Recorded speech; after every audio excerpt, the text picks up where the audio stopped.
Seringkali kita dihadapkan pada pilihan sulit dalam hidup. Keputusan yang tepat akan menentukan nasib kita selanjutnya. Namun, bagaimana jika seseorang keliru dalam memutuskan suatu perkara yang berujung ia menjadi sasaran pembunuhan psikopat? Seperti yang diceritakan dalam film yang berjudul Red Dot yang dirilis pada bulan Februari 2021. Daripada penasaran, langsung aja kita mulai.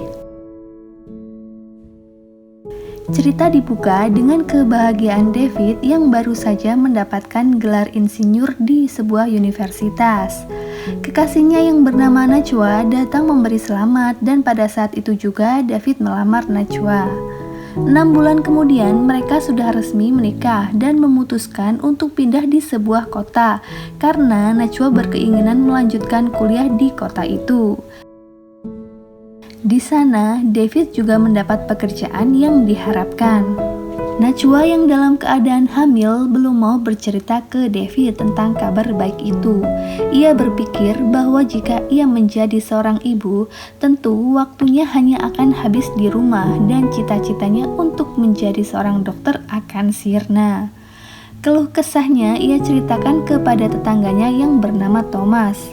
Thomas berusaha meyakinkan Najwa bahwa suatu saat ia dan David bisa menjadi orang tua yang baik untuk anaknya kelak. Keesokan harinya, Najwa mendapat kejutan manis dari David untuk berlibur menikmati keindahan aurora dan bermain ski mendaki gunung. Najwa yang masih merahasiakan kehamilannya pergi menuju tempat tersebut walau dalam keadaan mual dan muntah. Boris yang merupakan anjing kesayangannya pun ikut serta dalam acara itu. Di perjalanan, mereka bertemu dengan 2 orang pria yang menyapa mereka karena terlihat 2 pria itu menyukai Boris. Ketika mau pergi dari pom bensin, karena terburu-buru, David gak sengaja menyerempet mobil kedua pria tersebut. Bukannya meminta maaf, David langsung tancap gas karena David ngira mereka bukan orang baik-baik. Dikarenakan di belakang bagasi mobilnya ada bangkai rusa kutub yang mereka bantai. Terlihat juga senjata yang mereka gunakan untuk berburu. Singkat cerita, mereka berdua sampai di penginapan. Seorang bartender di penginapan itu memberi kunci kamar mereka dan memberi tawaran untuk mampir ke pondok miliknya yang berada di bawah bukit jika mereka membutuhkan bantuan atau hanya sekedar ingin beristirahat. 2 pria yang mobilnya diserempet David juga ternyata menginap di tempat itu. Pagi hari, mereka dikejutkan dengan goresan dan kata-kata rasis pada mobil David. Najwa menyalahkan David yang tak mau minta maaf kepada kedua pria tersebut, sehingga mereka melakukan hal yang sama pada mobil David. Najwa yang menganggap mereka rasialis kembali menjumpai mobil 2 pria itu di sebuah tempat, dan dengan sengaja ia menggores mobil dengan sebuah obeng. Aksi mereka diketahui 2 pria tersebut dan seketika mereka berusaha meninggalkan tempat itu dengan rasa puas. Sesampainya mereka di titik pendakian, mereka mulai berski dan berkemah hingga malam tiba. Di momen romantis itu, Najwa bercerita kepada David bahwa ia tengah hamil. Dan David tampak senang karena sebentar lagi ia akan menjadi seorang ayah. Dalam hening dan dinginnya malam itu, tiba-tiba terlihat sinar laser yang membidik ke arah tenda mereka. Najwa yang mengira itu hanya keisengan anak berandalan keluar untuk mengecek sekeliling, tapi tak terlihat satu orang pun di luar sana. Merasa mulai tak nyaman dan terganggu oleh sesuatu yang belum jelas, Boris justru berlari mencari sumber cahaya laser tersebut. Tak lama kemudian terdengar suara tembakan, dan Boris pun tak kunjung kembali. Beberapa saat kemudian, terlihat gerakan seorang mendekat ke arah tenda. Mereka lalu berlari menuju ke arah hutan karena ketakutan. Teror pun masih berlanjut dengan berdatangan bola-bola api menuju ke arah mereka. David lalu menyadari bahwa ada 2 orang yang mengikutinya. Najwa pun teringat akan 2 pria rasialis yang terlibat masalah goresan mobil sebelumnya. dan mengira kalau mereka adalah pelakunya. Mereka lalu bersembunyi pada sebuah bangunan kosong hingga menjelang pagi hari. Hanya satu cara untuk pergi dari gunung tersebut, yaitu dengan mengambil kunci mobil dan barang-barang mereka yang tertinggal di dalam tenda. Sesampainya di sana, mereka harus menerima kenyataan bahwa Boris telah mati dan menyisakan kepalanya di dalam tenda. David yang berniat mencari kunci mobil justru harus mengalami luka sobek di tangannya akibat perangkap yang dibuat oleh pria misterius tersebut. Tas dan ponsel mereka juga raib sehingga mereka tak bisa menelpon siapapun. Rupanya pria itu masih menguntit mereka dan terus melakukan tembakan. Dalam keadaan tak berdaya itu, samar-samar ia melihat seseorang berdiri dari kejauhan, yang membuatnya bangkit untuk menyusul Najwa yang telah mendahuluinya. Kondisi diperparah dengan terjadinya badai salju yang mengakibatkan terbatasnya jarak pandang. Sementara itu, Najwa tak menyadari bahwa di bawah tepat kakinya berpijak adalah danau yang membeku dan dalam keadaan mulai retak. David yang sudah dekat dengan Najwa tercebur ke dalam danau. Singkat cerita, Najwa bisa menarik David keluar dari danau beku tersebut dan terlihat tubuh David sudah mengalami hipotermia. Dalam badai yang semakin kencang, mereka selamat setelah berhasil masuk ke dalam rumah yang ditinggal pemiliknya. Keadaan David berangsur membaik karena mereka menemukan pakaian di lemari, dan Najwa juga menjahit luka David dengan alat seadanya. Najwa juga berhasil menghubungi seseorang dan mendapat kabar bahwa esok hari akan ada bantuan datang. Saat pagi tiba, Najwa terbangun mendengar suara motor dan ternyata tim penyelamat yang dinantinya adalah salah satu dari pria yang menerornya. Mereka lalu keluar dari rumah itu melewati sebuah jendela dan bersembunyi di dalam lubang.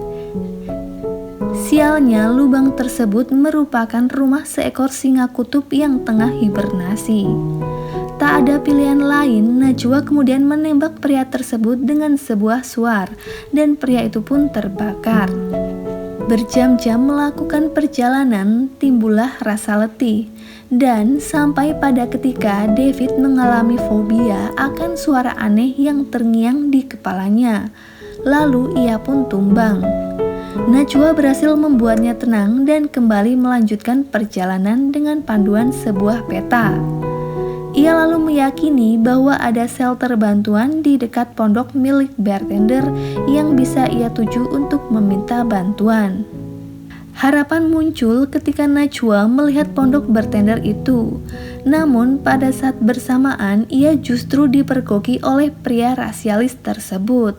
Dan David melumpuhkannya dengan sebuah batu yang menyebabkan pria tersebut tewas seketika.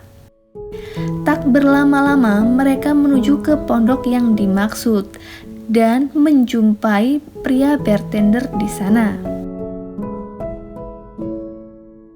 Rupanya, Najwa melihat gelagat mencurigakan pria bartender itu dengan menghubungi seseorang lalu menceritakan keberadaannya dan David kepada orang tersebut. Seketika Najwa yang akan membawa David keluar dari pondok dicegat oleh bartender dan mengurung mereka di dalam sebuah kamar. Najwa benar-benar tak habis pikir mengapa mereka harus mengalami kejadian memilukan itu. Padahal ia dan David hanya melakukan kesalahan dengan menggores sebuah mobil. Di luar dugaan, David menemukan fakta mengejutkan siapa dalang dari penyerangan itu. Di sini kita dibawa flashback menuju peristiwa beberapa bulan yang lalu, di mana saat David dan Najwa pindah ke sebuah kota, saat di perjalanan ia dan Najwa terlihat bermesraan sehingga tak fokus dalam mengemudi, yang menyebabkan tewasnya seorang anak karena David menabraknya. Karena tak ada seorang pun di tempat kejadian yang melihatnya, David memutuskan untuk meninggalkan bocah tersebut dan lari dari tanggung jawab. Mengetahui perbuatan David salah, Najwa pada saat itu tak bisa berbuat banyak karena David bersikeras tak mau dipenjara jika polisi mengetahuinya. Diceritakan Thomas adalah sosok ayah dari bocah malang tersebut.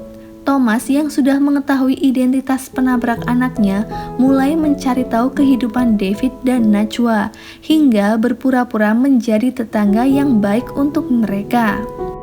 Kehidupan David dan Najwa yang benar-benar bahagia tanpa rasa bersalah menimbulkan rasa benci yang setiap hari semakin menumpuk di dalam hati Thomas. Jiwa psikopatnya pun muncul dan merencanakan pembunuhan dengan mengiring mereka ke rumah bartender yang ternyata adalah adik Thomas. Permintaan maaf David dan rencananya untuk menyerahkan diri ke polisi sudah tak lagi digubris Thomas. David pun harus dihadapkan pada situasi mengerikan di bawah ancaman Thomas. Thomas ingin David merasakan kehilangan seorang anak yang ada di perut Najwa. Hal tersebut urung terjadi karena datangnya tim penyelamat yang terbakar oleh suar Najwa. Perkelahian di antara mereka tak terelakkan karena Thomas menembak pria tersebut dan berujung pada kematian adik Thomas. Kesempatan tersebut digunakan David dan Najwa untuk melarikan diri. Keadaan David yang tak berdaya karena timah panas di kakinya membuatnya tak bisa berjalan lagi. Ia lalu menyuruh Najwa untuk pergi dari tempat itu karena terlihat Thomas sedang mengejar mereka berdua. Najwa pun berlari secepat mungkin dengan rasa was-was akan nasib David. Pelariannya pun terhenti ketika mendapati mayat pria yang tewas dipukul David. Ia lalu terpikir untuk melawan Thomas dengan senjata milik pria tersebut. Namun sayangnya Najwa akhirnya tewas di tangan istri Thomas yang tiba-tiba datang. Dan Thomas pun tak berniat membunuh David agar David bisa merasakan bagaimana rasanya kehilangan orang yang dicintai dan menjalani hidup dengan penuh kehampaan. Film pun selesai. Oke, dari akhir filmnya disimpulkan bahwa sebenarnya dua pria yang merupakan tim penyelamat gunung sebenarnya gak terlibat dalam penyerangan David dan Najwa. Mungkin juga sebenarnya kedua pria tersebut malah gak tahu kalau mobilnya udah diserempet oleh David. Dan kalau menurut aku, yang menggores mobil David dan menulis kata-kata rasis bisa jadi adalah istri Thomas yang juga bekerja di hotel tempat David dan Najwa menginap. Apapun situasi dan kondisinya, kita harus bertanggung jawab atas semua perbuatan yang kita lakukan ya guys. Jangan sampai orang lain justru terkena imbas atas kesalahan kita. Oke, sekian video dari aku. Sampai jumpa di video selanjutnya. Thank you.